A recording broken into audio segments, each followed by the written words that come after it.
I finish, Simone? Will you just shut up for a minute and let me finish? Pardon me, sir. You don't get to tell me to shut up on national television. We don't tell people to shut up on this show. Joe Biden gave the worst performance of any politician in the history of American politics, and the media knows it, and they have no choice but to finally accept it. And that's exactly what they're doing while they cope. Look, we began this conversation before this debate. You know, one of the things was, would either candidate look like the caricature that the other campaign has been trying to paint of him? And at the end of the day, Joe Biden looks like the caricature that conservative media has been painting. And there were no clips tonight, right? This was, you saw it before your eyes. Look, I don't want to just tell you what I think here, Tom.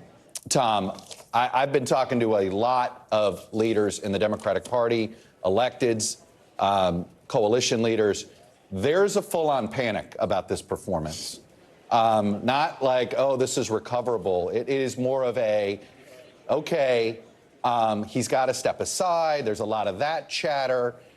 This is about as bad of a performance in order to that Biden could have delivered if his goal was to try to sort of calm the waters among Democrats. I, too, was on the phone throughout much of the debate with Obama world people, with Democrats, with people who are political operatives, with campaign operatives. My phone really never stopped buzzing throughout. And the universal reaction was somewhere approaching panic. The people who were texting with me were very concerned about President Biden seeming extremely feeble, seeming extremely weak. Joe Biden is fighting on behalf of the American people, on substance, on policy, on performance. Joe Biden is extraordinarily strong. And but I'm sorry, that on cannot substance be and debated. policy and performance tonight, I mean, the president's performance tonight clearly was disappointing for his supporters. CNN is reporting Democratic lawmakers watching the debate were worried about the president's performance. One said it was a disaster. Another called it a train wreck. Those are Democrats especially worried that Biden did not punch back on Trump's lies. Listen, people can debate on style points, but ultimately this election and who is the president of the United States has to be about substance. And the contrast is clear. Look at what happened during the course of the debate. I know people are waiting and say, oh, and David Plouffe, I have such great respect for David Plouffe. He said we need to wait 3 or 4 days because Donald Trump really turned off swing voters in a lot of focus groups once they saw him again. And that makes a lot of sense. But the door was opened so many times. This race should not be close. We've been asking, why is this race close? We have no idea why this race is close. We saw last night why this race has been close and why I fear Donald Trump will be the next president of the United States unless things change. And I will say, Mika, the one thing that I know that you believe it may have been because he was sick, and I'm open to that fact because I'll just say, as I've said on the show, I spent 3 hours with this man, maybe back in March. 3 hours, cogent, on top of the issues, on top of every issue around the world, and last night he simply was not on the biggest debate stage ever. And I think what surprised me and what surprised a lot of people very close to Joe Biden is the fact that this man always rises to the occasion. And last night was sadly for him, and I believe for Democrats in this country. And again, if you believe what's at stake at this election is what we believe is at stake, I'll even use the word tragically. He tragically did not rise to the occasion last night. You did such a great job. You answered every question. You knew all the facts. And let me ask the crowd, what did Trump do? Why? Minutes into the debate, and it continues right now. It involves party strategists. It involves elected officials. It involves fundraisers. And they're having conversations about the president's performance, which they think was dismal, which they think will hurt other people down the party in the ticket. And they're having conversations about what they should do about it.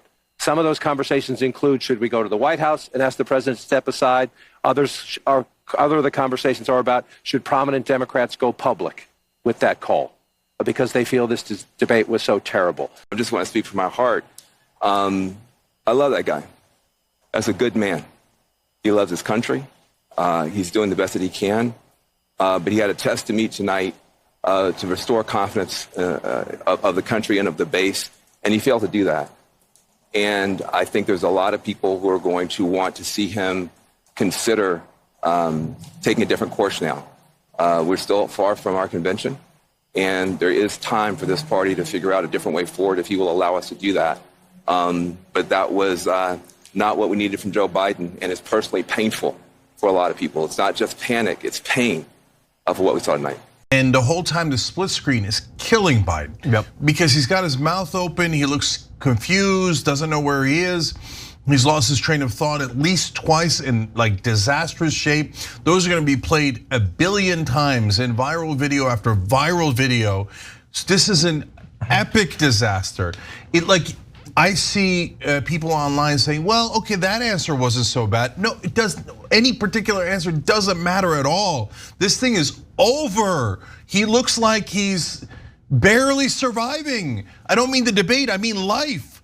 And so there's no person that has a single brain cell left in their head who thinks that Joe Biden is the best candidate to take on Donald Trump. You would have to be even crazier than Donald Trump to think that. This thing is over.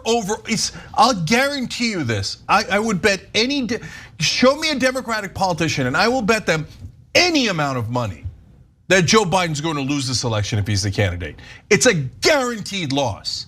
You're telling me this is the most important election of our lifetimes?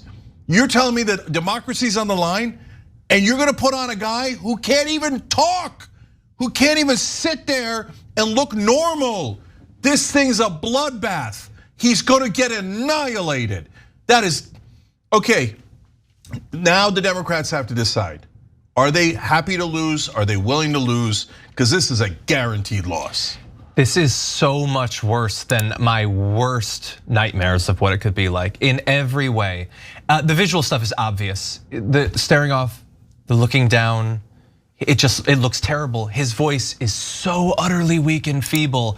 And honestly, like that immediately hits you when you see him, but what he says and what he doesn't say on the most important core issues of the election are even worse.